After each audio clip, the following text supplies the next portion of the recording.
session. So we are very happy that we have a very small audience, but we have a young audience, overwhelmingly young audience, and that makes us happy because this is not a subject.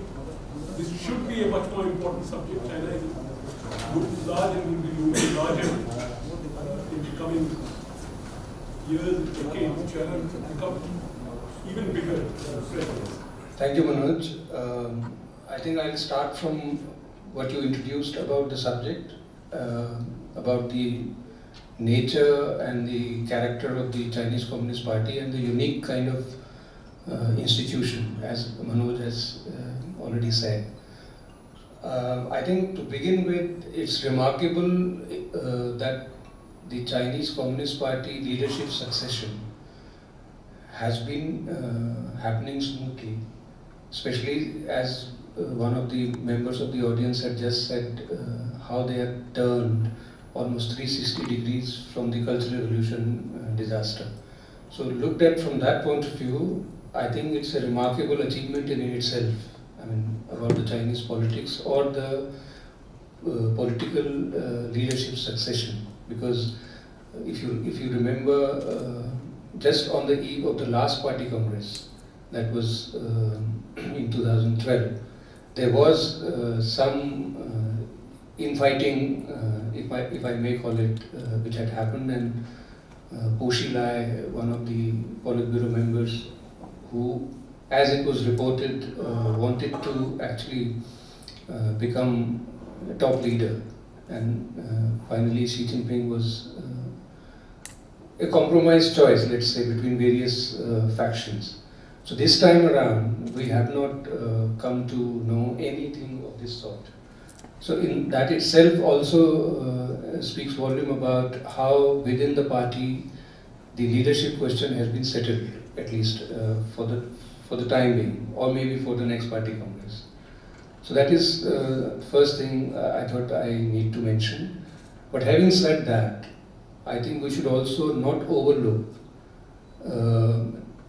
how the media and society in general within China, how they look at the party congress. So if we proceed from that perspective and then try and understand the party congress as what is the term for 5 years?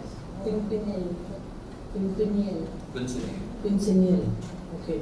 So once in 5 year event, it's essentially for the party. What's the party? For the party, by the party. And it is intended to convey a message, yes, to the people, to the world. But it essentially is about what is happening within the party. And I think there are enough indications to suggest that it's not as if Xi Jinping has got complete, absolute, unchecked power.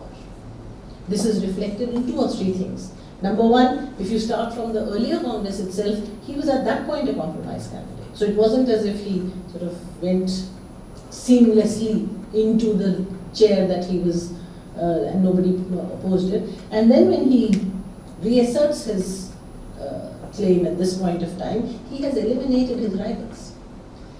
The run-up has been about this massive attack on corruption within the party has actually also resulted in a lot of his potential rivals getting eliminated.